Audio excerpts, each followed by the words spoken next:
Aujourd'hui, on va parler des différents documents qui accompagnent le script. Pour la promotion de votre projet ou pour répondre à une opportunité qui se présentera à vous, on vous demandera de fournir d'autres documents que le script. On vous demandera très probablement un pitch, vous en aurez besoin. On fait une vidéo d'ailleurs, uniquement sur ce sujet du pitch. Un synopsis, c'est évident, une note d'intention, un traitement, un arc dramatique, éventuellement même une bible. Et c'est important que vous sachiez que ces documents, on va vous les demander à un moment ou à un autre. Parce que si vous pouvez les préparer en amont, tant mieux. Le pitch, on va faire ça très rapide puisqu'on consacre une vidéo entière là-dessus. C'est tout simplement une accroche qui vous permet d'exprimer votre intention avec cette histoire. Le synopsis, pour le coup, on peut dire que c'est le résumé de votre histoire. Alors en fonction de votre projet, si c'est un court-métrage, un long-métrage ou une série, c'est un document qui fait 1 page à 2 pages et qui va effectivement résumer l'histoire que vous allez raconter. N'oubliez pas bien entendu, quand vous rédigez votre synopsis, de bien faire apparaître l'originalité de votre projet. En quoi votre histoire, ou du moins la façon dont vous allez la raconter, est unique, originale et donc présente un certain intérêt. La note d'intention. Alors la note d'intention, c'est vrai que quand on débute dans le scénario, on n'est pas habitué à ce genre de document et parfois on ne sait même pas qu'on va devoir produire un tel document. La note d'intention, c'est un document qui est lui aussi très court, hein, ça ne dépasse pas 1 page, parfois même une demi-page. C'est en fait le texte qui vous permet d'expliquer pourquoi vous voulez raconter cette histoire et comment vous allez la raconter.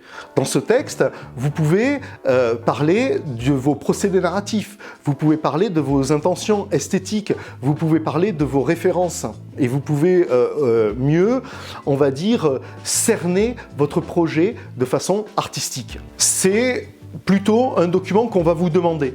Lorsque vous allez solliciter une subvention auprès d'un organisme ou bien lorsque vous allez fournir votre concept auprès d'un producteur. C'est pas forcément le premier document que vous devez écrire, mais c'est un document qui, lui aussi, doit être clair, sincère et qui vous sera indispensable. Elle vous servira aussi à construire votre pitch oral, c'est-à-dire que lorsque vous présenterez votre projet en face de producteurs ou d'investisseurs ou de partenaires potentiels, vous parlerez aussi de vos intentions artistiques. Et si vous les avez déjà couchées sur le papier, ça sera beaucoup plus facile pour vous. Alors après, si votre concept c'est une série, vous aurez probablement besoin à un moment ou à un autre d'un arc dramatique ou un arc narratif, c'est-à-dire un document qui cette fois n'est pas forcément un texte, ça peut être sous forme de tableau, ça peut même être sous forme de graphique et qui présente l'évolution, le parcours de chacun de vos personnages tout au long des épisodes. On pourra vous demander aussi, dans certains cas, de fournir une bible des personnages. De toute façon, c'est un document qui sera utile pour vous, c'est un document dans lequel vous présenterez chacun des personnages importants de l'histoire avec son comportement, sa personnalité, son caractère, ses expressions favorites. C'est un document qui pourra aider les acteurs qui interpréteront ensuite ces personnages. Et puis, si vous êtes spécialement dans du genre, par exemple dans le fantastique ou la science-fiction, il vous sera probablement utile d'avoir un document qui décrit l'univers de la série, son fonctionnement, les décors particuliers que l'on trouve dans l'histoire. Une erreur aussi qui est très commune vraiment chez les scénaristes débutants qui présentent leur concept ou leur projet.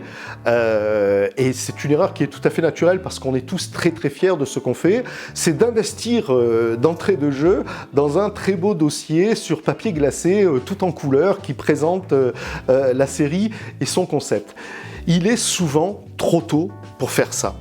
En fait, les documents dont je viens de vous parler, le pitch, le synopsis, la note d'intention, la bible des personnages, ce sont des documents qui vous aurez surtout dans un dossier sur votre ordinateur parce que à chaque fois, à chaque nouvelle opportunité, ces documents, vous devrez les refaire, vous devrez les réécrire pour satisfaire la demande particulière qui vous sera faite à ce moment-là. Le coût du dossier qu'on fait, qui est super beau et puis qu'on est censé distribuer comme ça dans les festivals, je vous l'assure, au final, c'est beaucoup plus encombrant qu'autre chose et ça devient très très vite obsolète. C'est une perte d'argent et de temps en tout cas.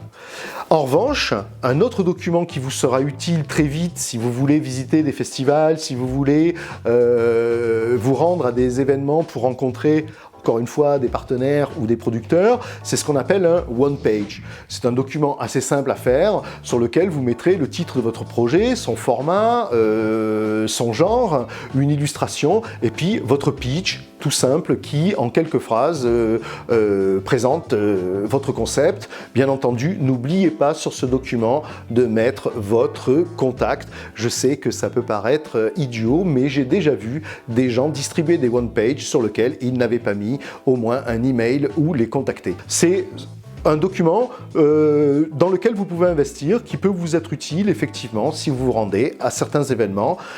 Pour ces autres documents, ils vous seront aussi également utiles. Il n'y a pas de rush pour les produire, mais sachez que quand les opportunités arrivent, quand un copain vous appelle en vous disant « Ah tiens, il y a une commission du CNC et puis il faut fournir les documents vendredi », c'est quand même vachement plus facile quand on a déjà au moins un brouillon ou des premières versions de ces différents documents. Voilà, on est arrivé à la fin de cette vidéo. Alors on fait ça court, je sais, mais je vous rappelle que l'espace des commentaires vous est ouvert si vous avez des commentaires justement, ou bien des remarques, ou bien des suggestions, ou bien nous faire partager votre expérience, c'est toujours sympa. Et puis ce qui est sympa aussi, si vous avez apprécié cette vidéo, c'est de nous mettre un petit like, et en plus ça vous aidera à trouver les suivantes. Et puis je le rappelle toujours, dans la description, ou bien à la fin de cette vidéo, vous trouverez un lien vers un petit guide du scénariste débutant dans lequel on compile la plupart des conseils qu'on donne dans ces vidéos, et puis certains autres. Vous pouvez le télécharger facilement, il est donc dans la description ou bien à la fin de cette vidéo. Et puis je vous dis à la prochaine vidéo parce que j'ai pas fini de vous parler de scénario.